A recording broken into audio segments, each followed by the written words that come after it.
Bonjour à tous, bienvenue dans Politique et Économie pour ce premier numéro de rentrée. Je reçois l'une des habituées de nos plateaux, Valérie Bugot. Bonjour. Bonjour Pierre. Valérie Bugot, pour ceux qui ne vous connaissent pas, je vous présente rapidement. Vous êtes docteur en droit, ancien avocat fiscaliste. Vous êtes aujourd'hui spécialiste en géopolitique, juridique et économique. Vous êtes l'auteur de plusieurs ouvrages fondamentaux à mon sens, du nouvel esprit des lois et de la monnaie, la nouvelle entreprise et votre dernier qui pourrait devenir un best-seller dans les semaines ou années à venir. La raison cachée du désordre mondial. Vous me corrigez s'il y a une erreur, Valérie Bugot, mais je pense que tout ce que je viens de donner est exact. On va donc évidemment parler de l'actualité avec vous, Valérie Bugot, de l'actualité du Covid, de la Covid-19, puisqu'apparemment c'est féminin. On va commencer par cette première question, Valérie Bugot. Le 23 août dernier, on a entendu Laurent Toubiana, docteur en physique et épidémiologiste, affirmer que l'épidémie de Covid-19 est bien terminée. Pourquoi, selon vous, Valérie Bugot, le Premier ministre Jean Castex a obligé les Parisiens à se masquer dans les rues? Est-ce Alors, constitutionnel? oui, alors Pierre, premièrement, je voudrais dire que mon avant-dernier livre s'intitule Les raisons cachées du désordre mondial et le dernier livre s'intitule Demain dès l'aube, le renouveau. Donc j'ai écrit quatre livres à ce jour. Maintenant, pour revenir sur votre question technique, eh bien, il n'y a pas que le professeur Toubiana, il y a également le professeur Perron et le professeur Raoul, qui ne Bien sont sûr. pas de petits noms de l'infectiologie, qui ont le même discours, qui consiste à dire qu'il n'y a pas de deuxième vague. Alors, effectivement, on assiste à une deuxième vague d'hystérie politique, ça c'est certain. Maintenant, d'après ces médecins et d'après les statistiques mondiales de décès, concernant les décès actuels du Covid, y compris dans l'hémisphère sud qui sont actuellement en plein hiver, rappelons-le, eh bien écoutez, cette deuxième vague est de la science-fiction. Donc, nous assistons aujourd'hui à une sorte de dysfonctionnement majeur consistant à générer, à ce que les pouvoirs publics et les médias génèrent une peur hystérique dans la population de façon à rester masqué, le plus possible confiné, etc. et à contribuer beaucoup à la difficulté de la vie sociale et à la difficulté de la vie économique. Donc, effectivement, il y a comme une sorte de dysfonctionnement créé chez les individus pour qui on génère une peur qui les fait agir contrairement à leurs propres intérêts et contrairement à leurs propres sensations, à leur propre santé et à leur propre santé, j'ai envie de dire, non seulement physique, mais également mentale. Mais Jean Castex a bien dû s'appuyer sur un conseil scientifique, j'imagine, pour prendre cette décision. Oui, oui, bah écoutez, tout le monde le connaît, ce conseil scientifique. Le professeur Raoul en a fait partie, il en a démissionné. Je crois que les conflits d'intérêts dans ce conseil sont majeurs, qu'ils ne sont plus à démontrer. Il y a aussi des gens qui ne sont pas spécialistes du domaine médical. Donc, écoutez, on peut toujours justifier des décisions politiques par tous les conseils qu'on veut. D'ailleurs, c'est une des stratégies politiques utilisées très couramment sous la Troisième, Quatrième, Cinquième République, sous les Troisième, Quatrième, Cinquième République, mais ça ne veut pas dire que c'est étayé, ces décisions sont étayées par des réalités physiques et en l'occurrence plutôt des réalités médicales. Vous Donc pensez il y a vraiment que le une... but premier de cette décision du Premier ministre, c'est de faire peur aux Français? Bah, écoutez, si on regarde sérieusement les statistiques et qu'on écoute les médecins les plus performants sur ce sujet, dont je ne fais pas partie, je le répète, je ne suis ni médecin ni performante sur l'infectiologie, je me contente d'écouter ceux qui me semblent le plus aptes à parler. Effectivement, on est dans une sorte d'aberration médicale. Le professeur Raoul, quand on lui a demandé quand est-ce qu'on enlèverait le masque, a dit, écoutez, je ne sais pas, moi je ne fais pas de politique, je fais du médical. Donc, si vous voulez, à partir du moment où la question médicale est déconnectée de la question politique, tout est possible, hein. Maintenant, vous me posiez la question de savoir si c'était constitutionnel. Alors moi, je vais vous répondre très clairement. Premièrement, la loi qui a organisé l'urgence sanitaire, pour moi, est inconstitutionnelle parce que, effectivement, dans les cas extrêmes, la Constitution prévoit l'article 16 et cet article 16 n'a jamais été mis en œuvre, en l'occurrence. Donc déjà, cette crise sanitaire prévoyant une urgence sanitaire, pour moi, était peut-être anticonstitutionnelle dans la mesure où elle se positionnait à côté de la Constitution. Vous savez qu'en 1968, il y a eu une maladie, une crise qui s'est appelée la fièvre de Hong Kong, qui a fait 1 million de morts, alors que sur la planète, il y avait à l'époque 3,8 milliards d'individus, c'est ce que rappelle le professeur Raoul. À ma connaissance, le général de Gaulle, qui était au pouvoir, n'a pas décrété d'urgence et encore moins d'urgence sanitaire. Donc là, sur des proportions beaucoup moindres, on a eu droit à cette urgence sanitaire. Parallèlement à cette urgence sanitaire, beaucoup de lois et de décrets ont été passés de façon extrêmement contestable. Deuxièmement, on a assisté à une loi de début juillet, enfin je crois que c'était le 9 ou le 10 juillet, qui supprimait l'urgence sanitaire, mais tout en laissant la possibilité à l'exécutif, par l'intermédiaire des préfets, de prendre toutes les dispositions, c'est-à-dire de récupérer finalement tous les pouvoirs. Alors, excusez-moi, mais si l'urgence sanitaire était inconstitutionnelle, la disparition de cette urgence sanitaire dans ces conditions l'est encore beaucoup plus. Donc, à partir du moment où on n'est plus du tout dans le cadre constitutionnel, j'estime que on est légitime à constater que nous ne sommes plus dans un état de droit, parce que les lois se justifient par des lois elles-mêmes et non pas par l'ordre supérieur qui est la Constitution, et les décrets se justifient par des lois qui sont elles-mêmes anticonstitutionnelles. Donc je suis au regret, en tant que juriste, de constater que nous ne sommes plus en état de droit. Un juriste qui est venu sur le plateau de TV Liberté, Valérie Bugeaud, c'est Fabrice Dividio. Il est l'avocat du collectif C19, composé de soignants qui ont porté plainte contre l'ancien Premier ministre Édouard Philippe et l'ancien ministre de la Santé Agnès Buzyn. Les clients de maître Fabrice Dividio accusent ces anciens membres du gouvernement de s'être abstenus de prendre à temps des mesures pour endiguer l'épidémie de Covid-19. Fabrice Dividio termine son propos sur TV Liberté. Je le cite, « Une liberté retirée, on ne vous la rend jamais ». Qu'est-ce que vous en pensez ? Historiquement, l'histoire donne raison à cet avocat. Historiquement, je ne crois pas qu'il y ait d'exemples dans lesquels une liberté retirée ait été récupérée par les populations, sauf dans des conditions extrêmement de désorganisation et de violence sociale extrême. Donc, bon, étant donné que nous espérons tous ne pas en arriver là, effectivement, je crois que ces libertés ne sont jamais récupérées. Alors, effectivement, il y a quand même eu la liberté de prescription des médecins qui a été partiellement récupérée, en particulier concernant l'hydroxychloroquine, c'est-à-dire le plaquenil et l'azithromycine, mais je vous fais remarquer gentiment que cette liberté de prescription a été récupérée en catimini dans une loi fourre-tout au fin fond d'un article qui ne laissait pas entendre qu'il s'agissait de ce sujet-là, et que pendant plus d'1 mois et demi, les médecins ignoraient, et les médecins et les pharmaciens ignoraient que l'interdiction avait été levée et refusaient de délivrer les médicaments en question.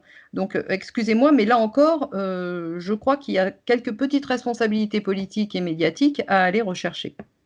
Justement, en tant que juriste, Valérie Bugeaud, vous êtes attachée au principe de responsabilité. Est-ce que vous pensez que les plaintes déposées au pénal par ces soignants devant la Cour de justice de la République iront jusqu'au bout ? Bien entendu que non, je n'y crois pas un instant. La Cour de justice de la République est un organe politique chargé de protéger le pouvoir exécutif. Donc, je ne crois pas un instant que ces plaintes ont une chance réelle de succès. Alors, il y aura des questions dilatoires, il y aura tout un tas de circonvolutions qui seront mises en œuvre, et je ne crois pas un instant qu'une quelconque responsabilité sera engagée, ni chez les politiques, et ni d'ailleurs chez les véritables donneurs, les véritables décideurs qui se cachent derrière les politiques, qui ne sont que des hommes de paille. La crise sanitaire, plusieurs observateurs, Valérie Bugeaud, estiment qu'elle est fabriquée de toutes pièces. Est-ce que vous êtes d'accord avec cette conclusion? Alors, on ne peut pas contester que le virus existe, qu'il ait circulé et qu'il ait été dangereux au printemps dernier. Maintenant, si on écoute les principaux infectiologues, on constate que le virus, comme la plupart des virus respiratoires, a perdu de sa virulence en circulant au bout d'un certain temps de circulation. Donc, effectivement, on peut dire que ce n'est pas la crise sanitaire qui est fabriquée de toutes pièces, c'est l'hystérie médicalisée par les politiques qui est fabriquée depuis cet été pour laisser et générer dans l'opinion publique une contrainte de peur permanente. Voilà. Alors, je trouve que dire que la crise sanitaire a été fabriquée, c'est impropre. Encore que, il y aurait là encore des responsabilités, des questions, des enquêtes à faire, mais la question n'est pas là. Ce qui est totalement artificiel, c'est la gestion actuelle d'une crise qui a quasiment disparu. Parce que si les hôpitaux et les médecins ne sont pas là pour soigner des phénomènes comme ceux qu'on connaît actuellement, dans ces cas-là, ils ne servent à rien. Donc il ne faut pas parler de crise, il faut dire que le corps médical dans son intégralité ne sert plus à rien, puisqu'il n'est pas capable de prendre en charge une maladie que l'on sait soigner aujourd'hui. Valérie Bugeaud, le samedi 29 août dernier à Berlin, on a vu des milliers de personnes se rassembler contre la gestion qui est faite par l'Allemagne de cette crise sanitaire. Robert Kennedy, le neveu du président américain assassiné, était invité. Je le cite, les gouvernements aiment les pandémies pour les mêmes raisons qu'ils aiment la guerre. Quelles sont ces raisons selon vous? Mais ces raisons sont très claires, elles ne sont pas selon moi, elles sont également selon lui, parce qu'il l'a parfaitement élucidé. Il a dit qu'il n'était pas question de santé publique, mais il était question de contrôle public sur les populations. Et ça, c'est tout à fait autre chose. Gérer une hystérie collective de peur sert à contrôler les populations. Et du reste, si je me souviens bien, il a rappelé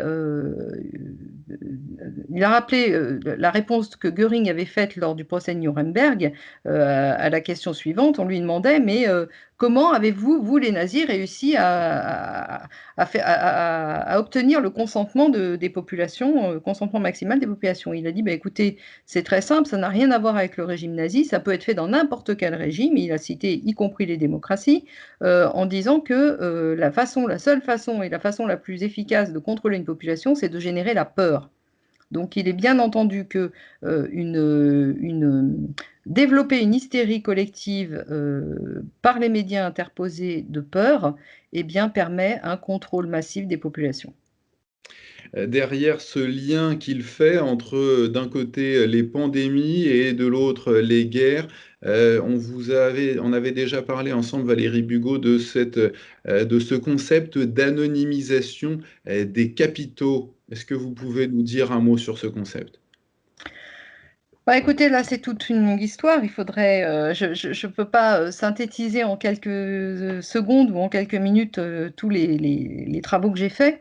Ce qu'il faut comprendre, c'est que le problème auquel nous sommes confrontés, qui est un problème de concentration massif des capitaux et des richesses, provient du fait que certains banquiers, les banquiers changeurs du Moyen Âge, pour être tout à fait précise, ont accaparé le phénomène monétaire. Qu'en accaparant le phénomène monétaire, ça leur a permis d'accaparer le phénomène économique et par voie de conséquence, l'organisation des économies dans les pays dans lesquels ils sévissaient et ce qui a généré la disparition de ce que j'appelle le fait politique. Et le fait politique, c'est la raison initiale, la raison pour laquelle l'État est né. Donc c'est l'organisation la plus sereine possible de la vie du groupe, de la vie publique. Donc, si vous voulez, cette anonymisation, le caractère d'anonymisation a été développé à bon escient pour ses parts et pour ses banquiers globalistes, qui étaient à l'époque des banquiers commerçants, qui le sont restés, pour mettre la main de façon discrète sur la plupart des richesses et l'organisation propre des économies. Donc, je vous invite et j'invite vos lecteurs à lire mes ouvrages parce que les choses leur sembleront plus claires avec des détails techniques qui seraient peut-être trop longs à évoquer ici. Vous évoquez ces banquiers globalistes, Valérie Bugeaud. On a déjà aussi parlé de cette conception du nouvel ordre mondial, de ce gouvernement mondial vers lequel il souhaite arriver.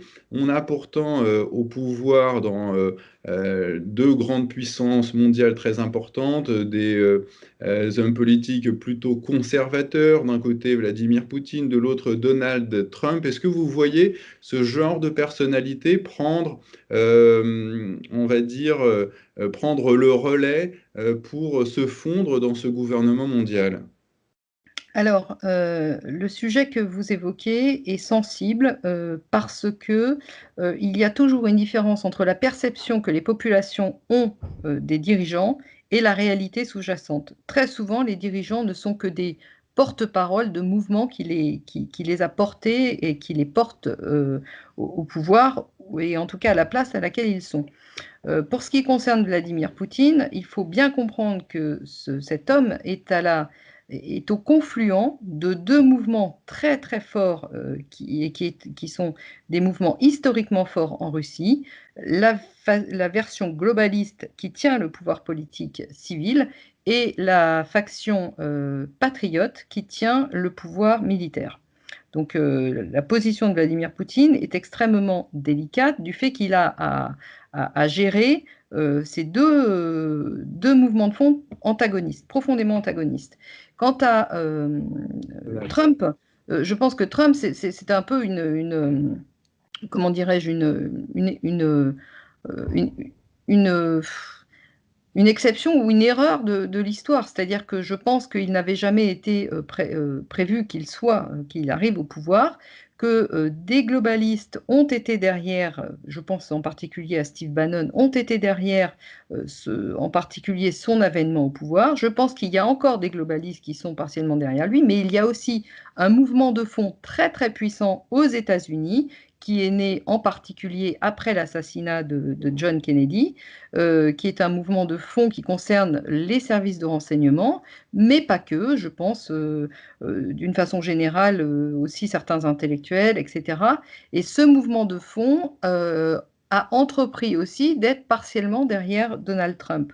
Donc Trump, il est du fait qu'il y ait deux mouvements antagonistes derrière lui, il est partiellement incontrôlable, il est imprévisible.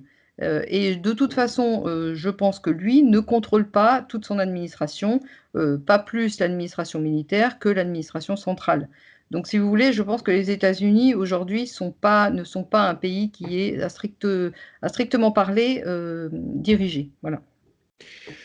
Restons aux États-Unis, Valérie Bugeaud. On sait que dans tous les pays développés, si on peut dire ainsi, on essaye de mettre sur pied un vaccin. Est-ce que vous pouvez nous expliquer ce que fait le rôle que joue Bill Gates actuellement dans l'élaboration de ce vaccin? Bah, écoutez, le rôle que Bill Gates joue dans l'élaboration des vaccins en général n'est plus à démontrer. Il est derrière le financement plus que majoritaire, pour ne pas dire quasi intégral, du Gavi. Son obsession depuis toujours, c'est de vacciner tout le monde, toute la population. On sait qu'il y a eu de très graves problèmes avec les vaccins qu'il a mis en œuvre sur différentes maladies qui ont généré les maladies en question dans les populations, voire d'autres troubles qu'il a vaccinés que certaines vaccinations ont eu pour volonté cachée de stériliser les populations sans l'obtention bien sûr de leur consentement. Enfin, il y a tout un tas de choses tout à fait dramatiques qui se sont produites sur les vaccins, que d'ailleurs Robert Kennedy, contre lesquels Robert Kennedy s'est érigé courageusement. Franchement, il faut reconnaître que cet homme est quand même extrêmement courageux parce que sa famille a déjà payé un lourd tribut à tous ces mouvements globalistes. Donc, si vous voulez, je pense que avec les financements de la Fondation Bill et Melinda Gates, avec tous les financements aussi, on ne sait pas exactement d'où viennent tout cet argent, mais une partie viennent évidemment des paradis fiscaux. Écoutez, je crois que de toute façon, Bill Gates ne s'est jamais caché d'être. Alors, il n'a jamais revendiqué le fait d'être génocidaire, mais par contre, d'être eugéniste et d'être pour une réduction massive de la population, il ne s'en cache quasiment pas. Donc, je pense qu'il faut écouter ce qu'il dit. Il faut croire qu'il ait vraiment envie de réduire la population mondiale. Donc, les vaccins, c'est un moyen parmi d'autres. Il y a aussi les guerres, il y a aussi la gestion de la peur. Enfin, il y a tout un tas de panneaux, il y a toute une panoplie d'armes disponibles pour arriver à ces fins-là. Mais je pense que lui, il est au confluent de plusieurs de ces armes, en effet. On C'est voit. pas moi qui le pense, excusez-moi. Oui, oui, non, mais Bon, il peut Kennedy a beaucoup œuvré pour faire sortir tout ça. On le voit sur certains sites bien informés qu'il voudrait introduire dans son vaccin des nanoparticules via des brevets. Est-ce que vous pouvez nous expliquer ce que sont ces brevets qu'il a déposés? Alors non, je ne connais pas tous les brevets, déposés, directement ou indirectement, par le Gavi ou par la famille Gates. En revanche, j'ai entendu parler d'un vaccin Moderna qui intégrerait le corps humain via des ARN messagers. Ça, il ne s'agit pas de nanoparticules, mais il s'agit d'expérimentation directe sur le génome humain.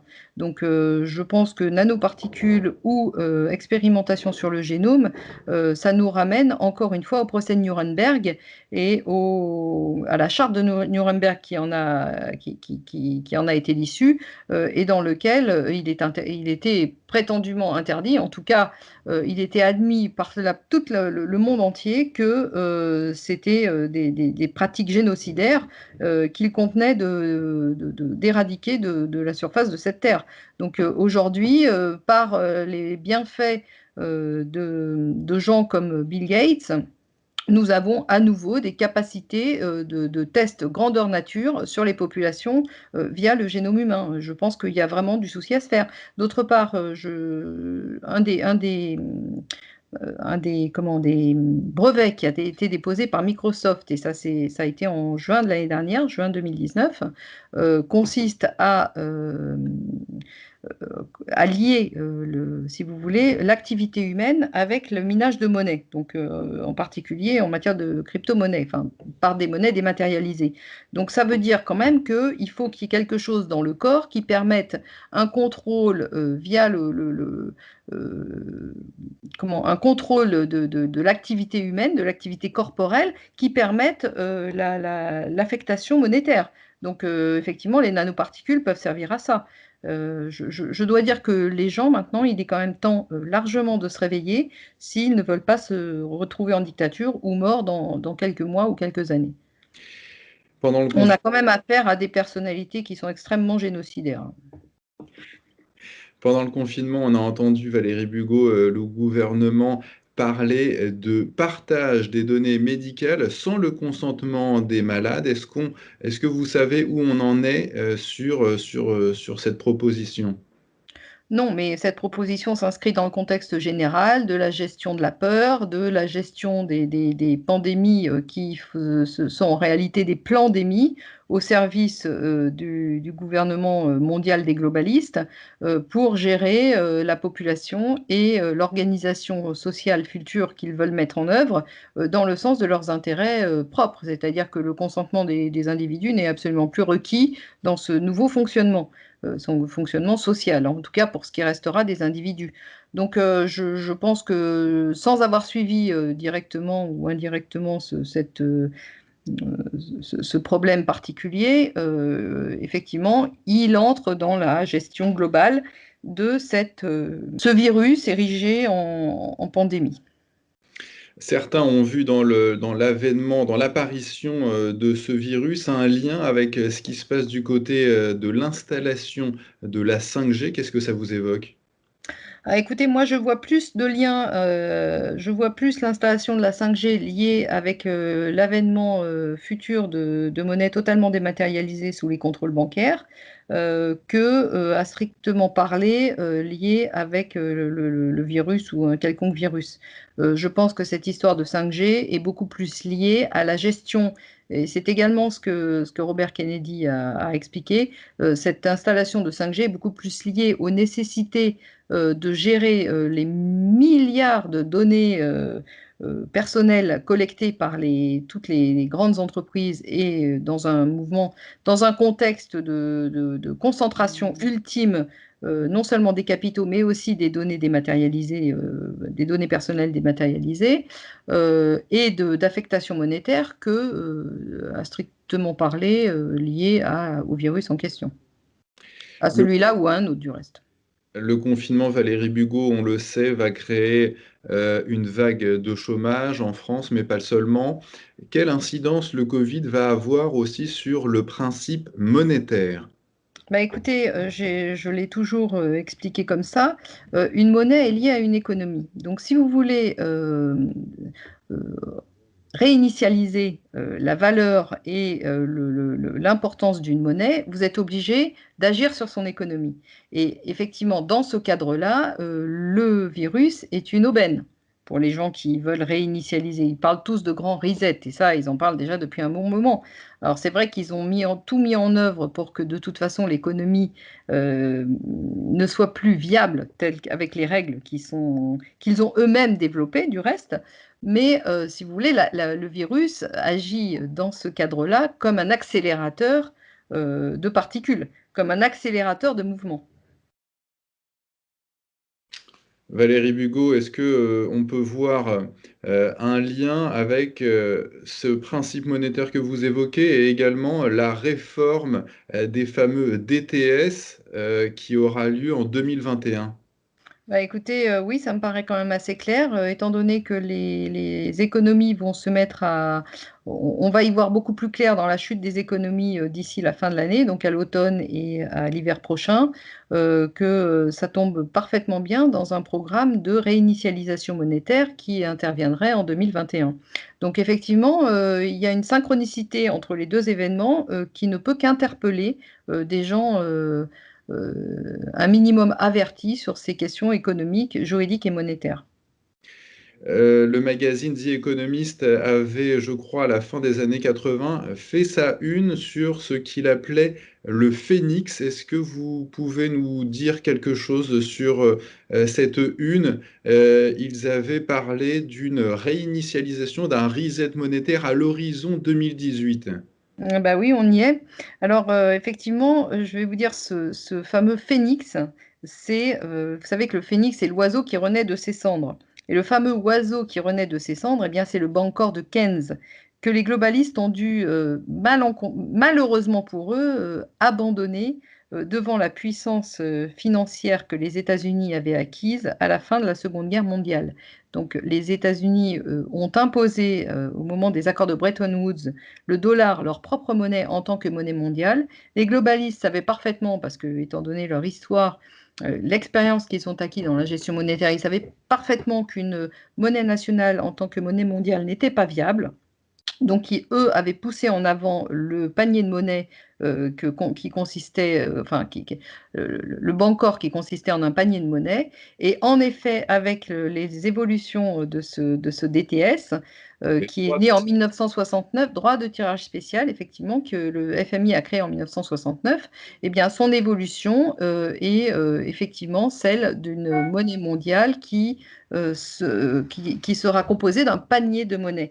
Donc, le phénix, c'est les DTS, c'est la résurrection du Bancor de Keynes. Alors, quels les seraient les DTS actuellement, c'est de la pas encore de ce complètement le Bancor. Phoenix? Pardon?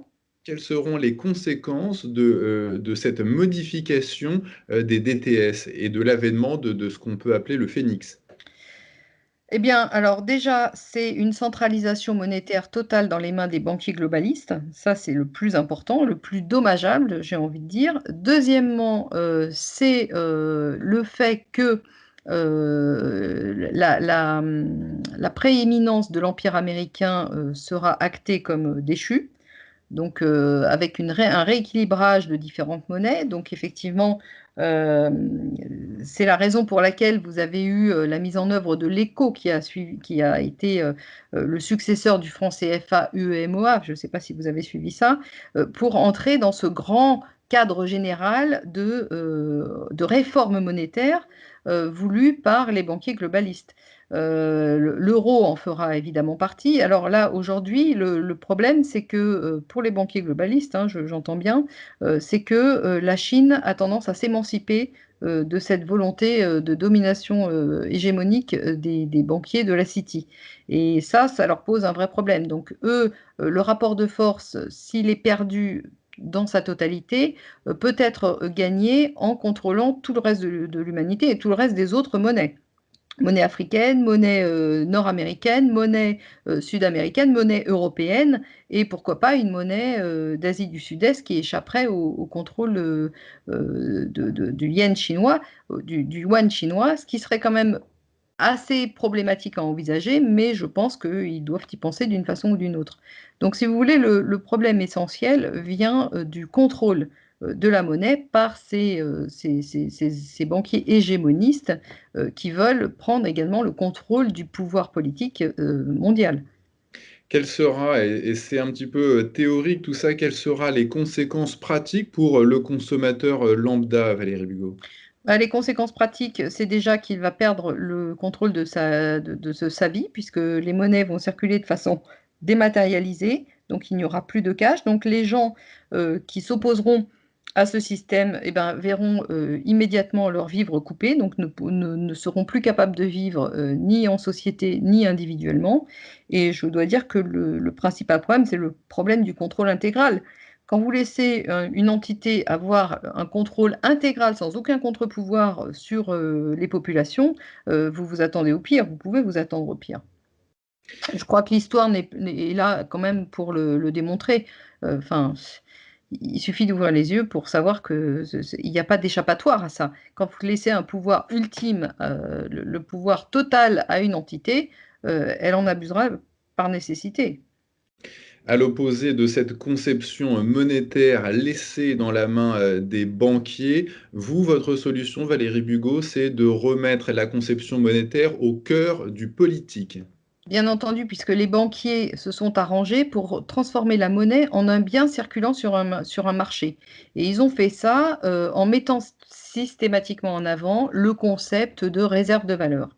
Or ça, c'est une hérésie par rapport à la création monétaire initiale, à la raison pour laquelle la monnaie est arrivée dans les organisations humaines. C'est antinomique, si vous voulez, avec l'objectif que la monnaie initiale conçu comme un concept comptable, avait pour objectif de réaliser. Donc on est dans une subversion totale du concept monétaire lui-même. Donc à partir du moment où vous rendez la monnaie à nouveau un concept et non pas un bien circulant sur un marché, déjà vous dites au revoir aux devises. Et donc les devises, vous savez très bien que ça a été un moyen de contrôler les États par les banquiers qui attaquaient les monnaies. Donc déjà, vous n'avez plus affaire à ce phénomène-là. Spéculer par la dette contre Bien ces... sûr, bon, je pense à Soros, mais bon, il n'est pas le seul à avoir fait ça. Mais lui, elle l'a fait avec beaucoup de panache, si je puis dire. Donc, à partir du moment où vous supprimez la monnaie en tant que bien circulant sur un marché, elle n'est plus contrôlable, elle devient une institution et une institution au service des politiques. À partir du moment où vous avez des politiques qui œuvrent comme c'est leur sujet de départ pour organiser la vie en commun, les problèmes ne se posent plus dans les mêmes termes. Voilà. Et nous n'avons plus affaire à des gens qui contrôleraient une monnaie, mais à des politiques qui géreraient les interactions de la monnaie avec l'économie réelle et les interactions de leur monnaie avec la monnaie des pays, des pays différents, des pays étrangers.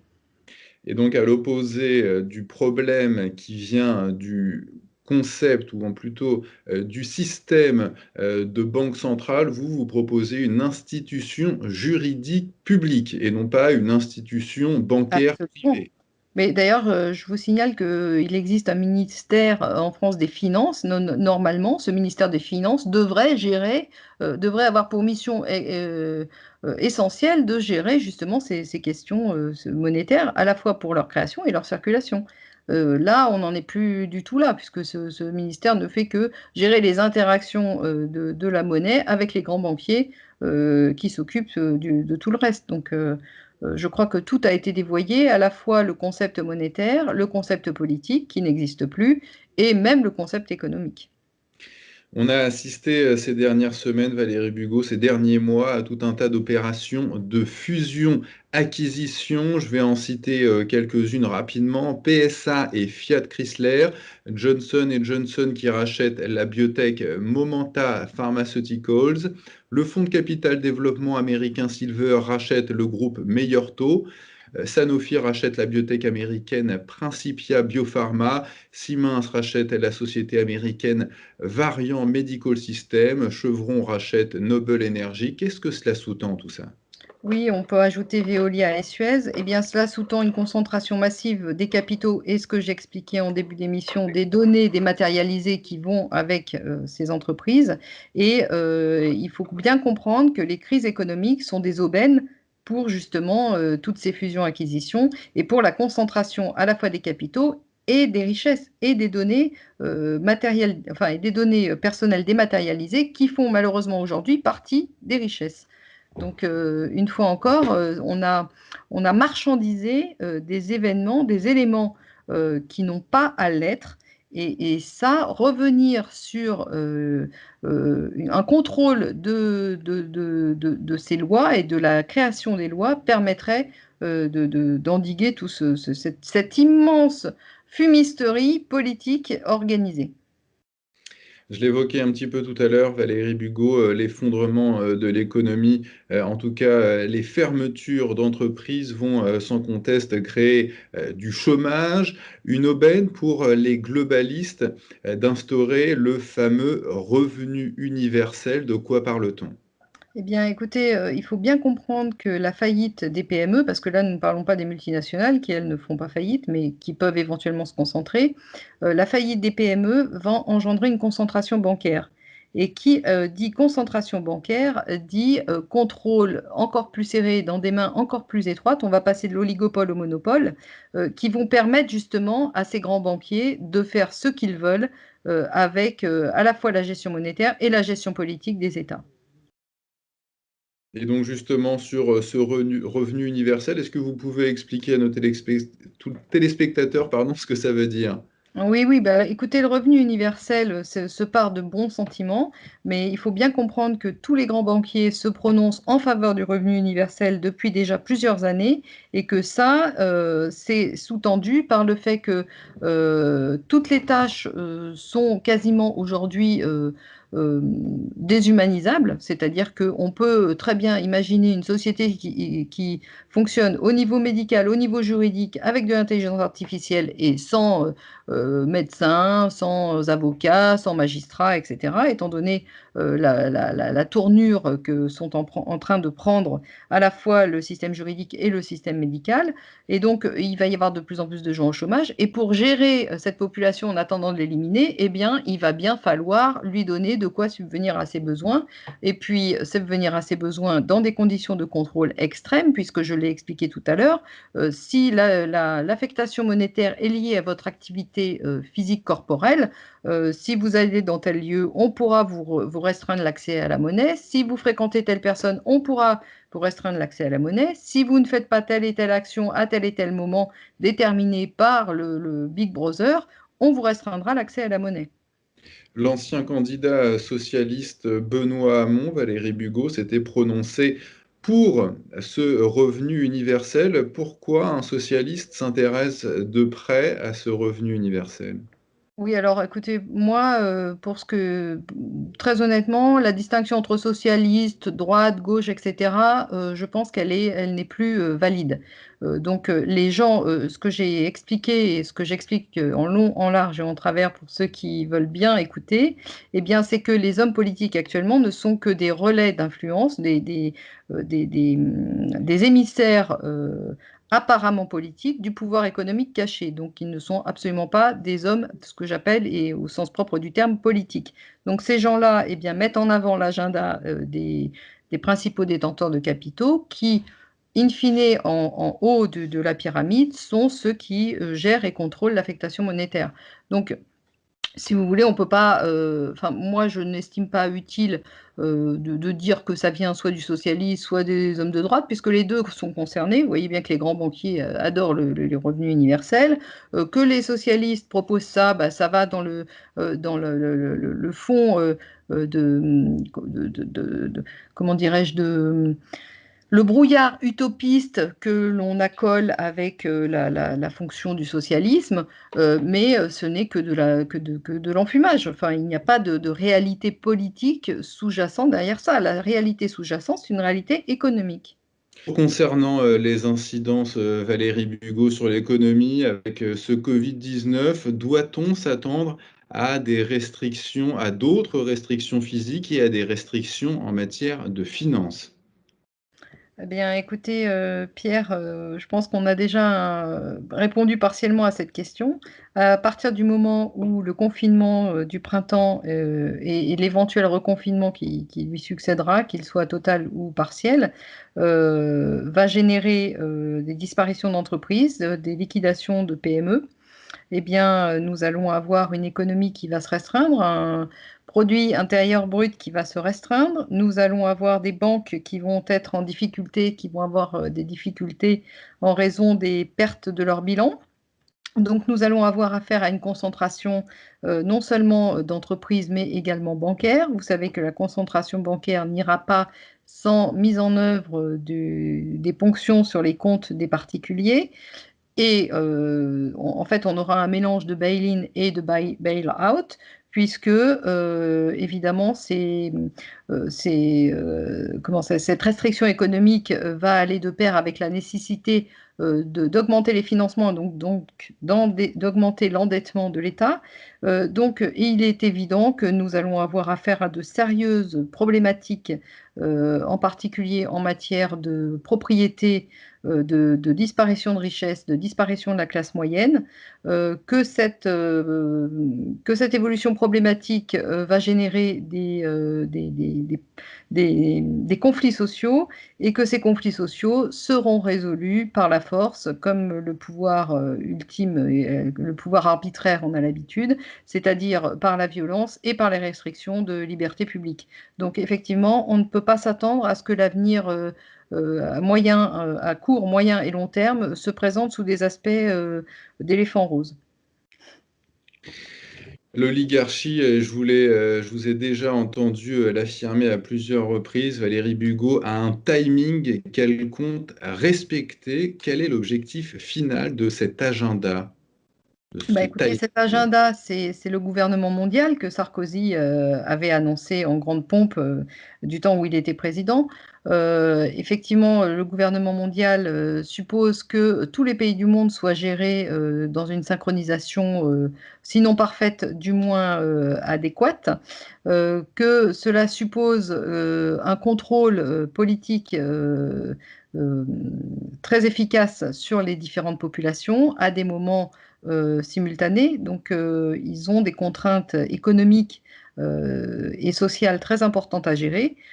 C'est la raison pour laquelle leur projet s'inscrit dans un timing, dans un agenda. C'est que cet agenda, il a pour objectif le gouvernement mondial, mais que ce gouvernement mondial est soumis à des contraintes sociales, politiques et économiques simultanées dans tous les pays dans lesquels ils ont le contrôle. Donc, c'est pas évident à réaliser, il faut se mettre à leur place.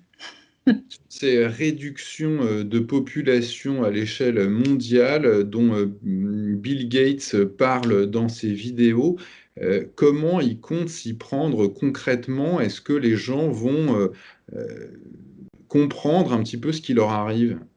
Alors, je pense que Bill Gates, il faut pas tout cristalliser sur la personnalité d'un homme, puisque nous avons affaire à une oligarchie qui est très largement apatride, qui a ses racines dans les personnes peu nombreuses qui contrôlent in fine la City de Londres et comment dirais-je, la circulation, la création et la circulation monétaire de tous les pays occidentaux à minima, d'autres pays certainement aussi. Donc, si vous voulez, il ne faut pas tout sacraliser, comment dirais-je, cristalliser sur la personnalité de Bill Gates.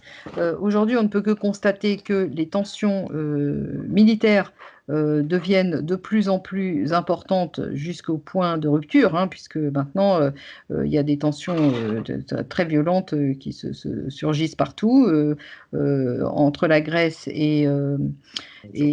et la Turquie, entre les États-Unis et la Chine en mer de Chine. Vous avez le problème de la Libye, vous avez le problème de la Syrie. Je crois que c'était hier ou avant-hier. Il y a eu un incident majeur entre les armées russes et les armées américaines en Syrie, alors que ça se passait plutôt bien jusqu'à présent. Là, il y a eu un conflit majeur qui a fait dire à l'armée américaine qu'elle allait tirer sur tout ce qui bougeait, qui ressemblait à du russe sur le territoire syrien. Donc, bon, vous voyez bien que ça ne s'améliore pas. Il y a le problème du Liban. Les problèmes sociaux qui se présentent dans nos propres contrées dites développées qui concernent tout l'Occident.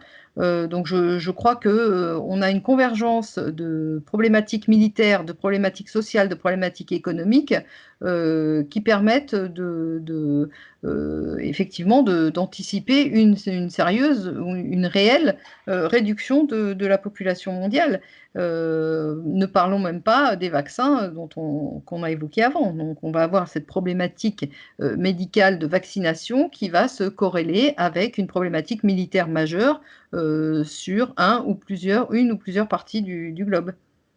Donc Je vous là, je pense propose que effectivement, de terminer cet entretien par une question d'ordre un peu religieux, voire mystique.